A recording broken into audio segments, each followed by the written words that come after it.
This is Big Business with Sarah. This podcast guides you to finding what you desire most in life and business, because running a business is very much about your personal development. In this podcast, I'm sharing what my clients ask me and how I help them. Thanks for joining.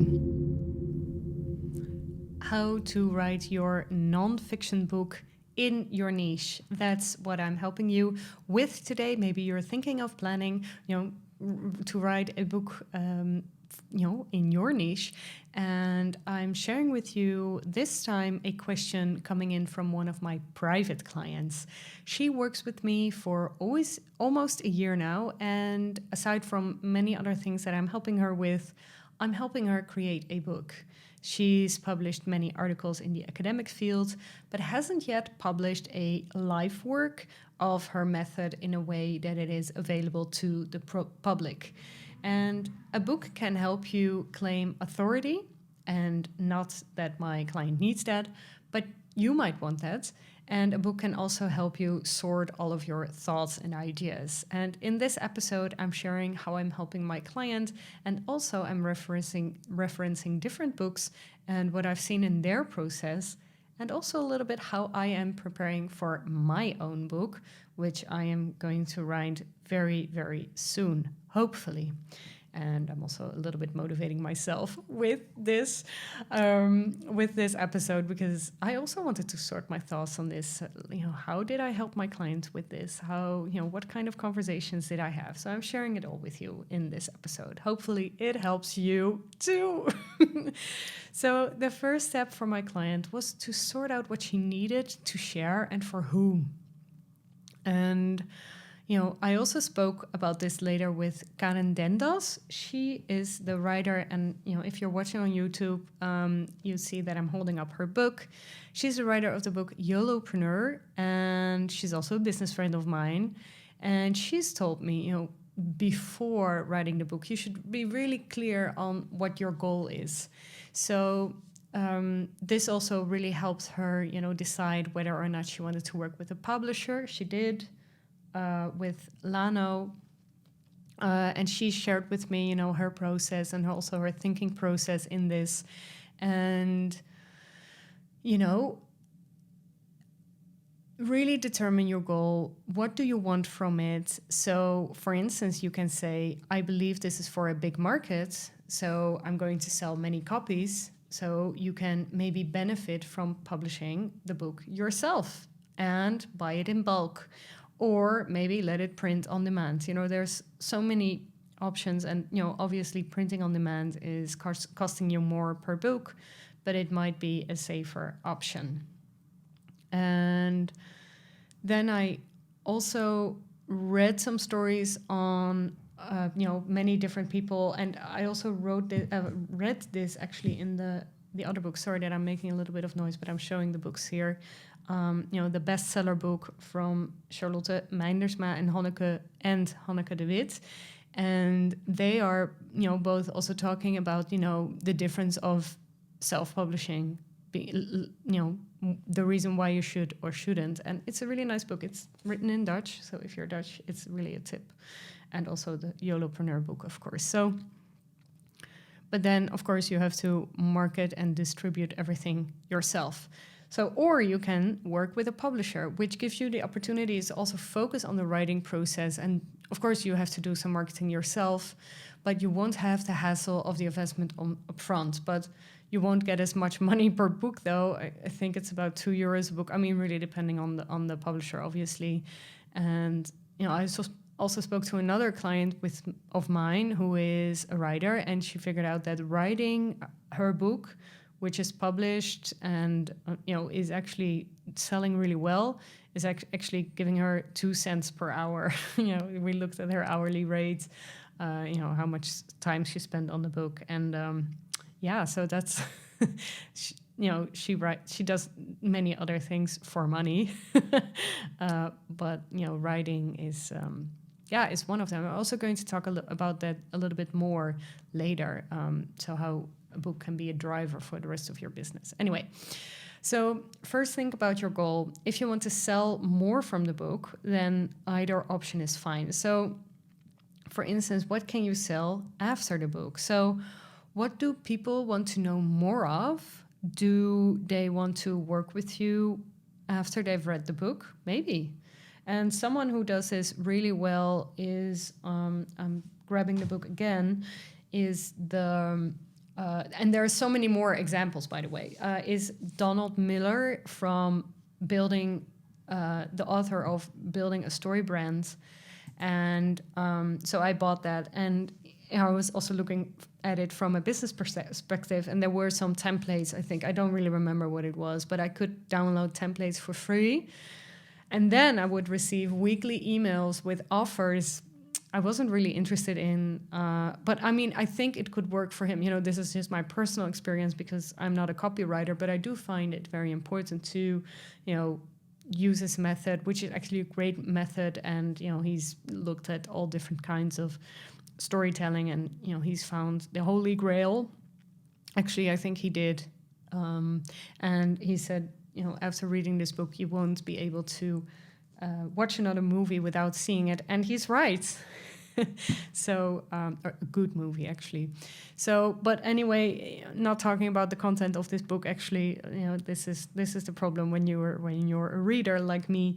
And I did promise my clients from the mastermind, by the way, to give me a kind of top 5 or 10 on my favorite business books, but I still haven't gotten to that yet. Maybe that should be actually a podcast episode. Anyway, so you can create, you know, those templates, put them in your book, say, you know what, if you want more information, you can download this, then I will get your email address, and then I will send you my offer. That is, you know, that is possible. Yeah, it's possible. You can do that. But there's other things that you can do as well. More ideas on that I can share in a later episode. So what is the customer journey going to be? Why do people buy your book in the first place? And what happens after that? And can you write towards that? And then actually I was talking to the specific client that I opened the episode with, and I was talking to her about building in public. And you know, I thought that would be a good method for her. And that's really interesting. I want to share this process with you. And, you know, the thing with building in public is, you know, it sounds, you know, fancier than it is. It's actually, you know, sharing some passages or asking some questions or saying, you know what, I'm writing a book. You know, actually the same way that I'm doing it right now. I'm saying that I want to write a book, but I haven't really put anything on paper yet, but you know, warming up people, maybe also involving people in your process, and also involving their opinions in your writing.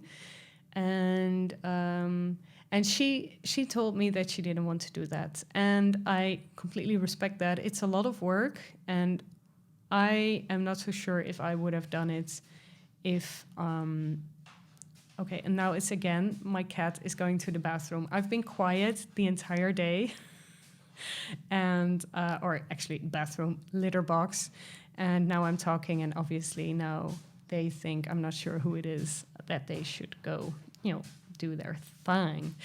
Anyway, so she decided not to build in public, and I completely respect that. And you know, if you're not too much involved in social media, then maybe you don't want to do that. So then it is just time to write. And what she did is gather all the information she had. She, you know, tried to find, well, she did actually create first, she created a table of contents. So what she wanted to talk about, that's where she started with.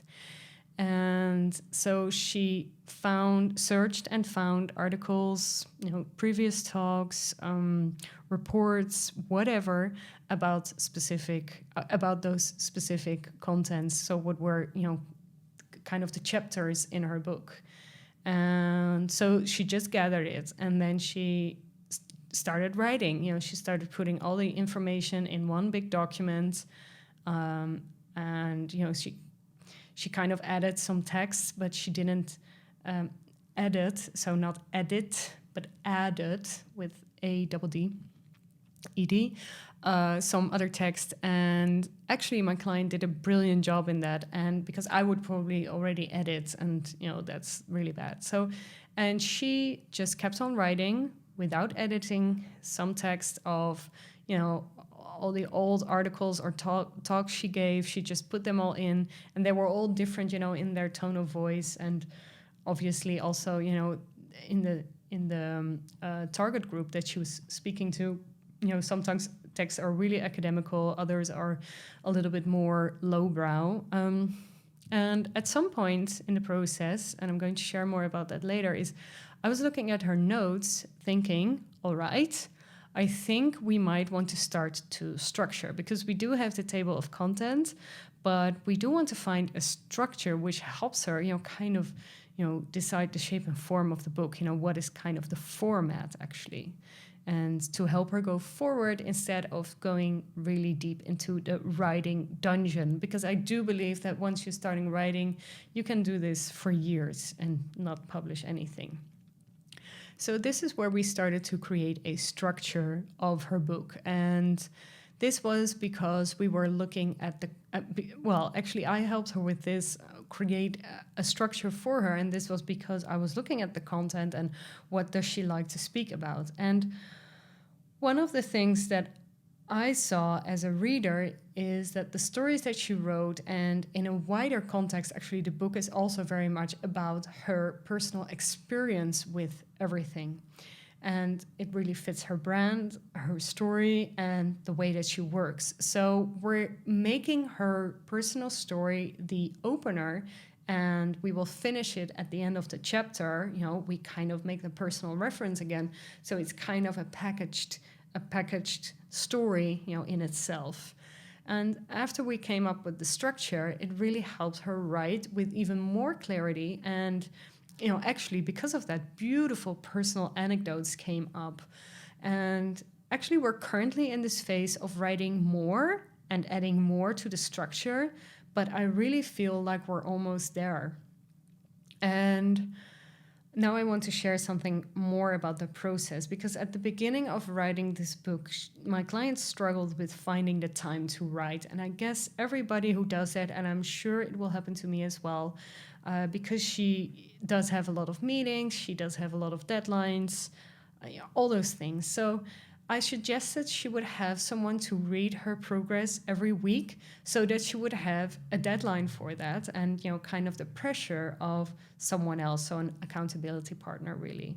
She did that, and it really worked, and it took off. And then at some of our calls, because she is getting Voxer support and she is getting support in coaching calls, I was, going, asking her questions on how the process was going, and I suggested maybe to look at her work as well to help her in the process, and that helped her too. So, in summary, I think by having a clear goal, carving time in your agenda, have one or a few accountability partners, and first start to collect all the information and then actually decide on the structure. First have the table of content, then gather all the information, and then the structure is the best way to write a book. I cannot wait until it's published. It's really going to be a banger, but I really wanted to share this with you to help you and to show you how the process of writing a book is like. And now it's time for one of your questions. Hi, Sarah. This is Hugo from Amsterdam. I have a question for you. I have a community, an online community of people who are, kind of attracted to me by my music, which is all about my own vulnerability. But I also sell products to them, or merchandise or concert tickets. But every time I'm selling, I feel like I'm pushing them away instead of attracting them, because they're interested in, my vulnerability and also my products maybe. But selling feels like selling out, instead of bringing people closer. Do you have any advice on how I can actually feel better myself about selling and the selling process. Thank you. Beautiful question, and it's very much about a sales mindset question. I think, how to sell to your community if it's coming from a vulnerable place, is something that's very, that many people recognize. And so the first thing, if you were my client, I would ask, how can you align your offer to yourself and your community? Is the thing that you're selling exactly what you should be selling, or should you maybe look at, once again, to your product tree and see, if it's aligned and if it's what you want? You can actually listen to one of my episodes. I'm going to look up the number right now, but that is, that is the thing that I wanted to share with you first. I'm always looking at the offer first with my clients. So that's episode 63. I talked a little bit, kind of killed the time there. So, and another question that I would ask is, if you were my client, is this your entire community who thinks that? Or is it just 2 or 3 people and mostly yourself? And, really diving deep into, okay, but is this really true, can really help you. And I would really suggest to journal on that, because I know that many people are, another client of mine, she didn't want to work with, or she didn't want to post on social media because she was afraid of what her friends would think. And actually, I just heard an interview with an Instagram coach. She said, I blocked all my friends because I didn't want them to see my stories. And I think that's actually a great idea. Say things like, okay, I'm going to block you now. You don't have to block them out of your life. And because you want to put something out there in the world. And, try to think of this as a mindset of that you're serving others. If you believe that your offer is aligned with your mission, it has to be very easy to sell, because you believe in it, and you really have to love your offer, and you really have to say things like, oh, this is so great, and I love it that you're buying this. And, if you're truly helping others, it's okay what you're doing. And maybe you can journal on this today. Is it really true that people think that you're a sellout? Or is it mostly you or 2 and 3 people? And another question that you can journal on is, what would happen if you won't offer anything anymore? And would people be disappointed? Would you maybe even inspire others by your selling to, maybe inspire them to sell something themselves and create something themselves, and how they can turn their situation into something positive? Another way on how to involve your audience in the process is to talk on stories, reels, or TikToks to connect and share the process of what you're selling. So if you are creating merchandise, you can share with them how you're creating that, and also maybe, show everything how it works. Make it a mix of personal content and commercial content, and then you can apply the 80-20 rule on this. So 80% fun content that your community really loves, and 20% of selling. Don't be afraid to sell. People love it. And if they don't love it, then they will unfollow you, and that's completely fine. Now, I have a question for you. So, if you were to write a book, what would it be about? Or if you would host a talk or a masterclass, or maybe prepare a course, what is something that you can talk about for hours on end without stopping? What is something you really love to talk to others about? What is something you love to talk about even if you're not getting paid? I'm very curious. If you want, you can share it with me. You can share it with me on Instagram or LinkedIn. You can find my profiles in the show notes. And I'm really curious to that. And, you don't have to write a book. You can if you want. It's hasn't been, it's so super easy, and you can only just write it for yourself. also using these tips in today's podcast, but really consciously think about it. Oh, what actually am I an expert in? What can I really talk about? What do I add to the conversation? So something to think about this week or weekend, depending on when you're hearing it, this episode. And thank you so much for listening. Thank you for listening to Big Business with Sarah. If you've enjoyed today's episode, leave a 5-star review and hit subscribe. If you're ready for your next step in business, you can find out how to work with me in the show notes. Do not forget to submit your coaching question for one of my next episodes. Have a happy day.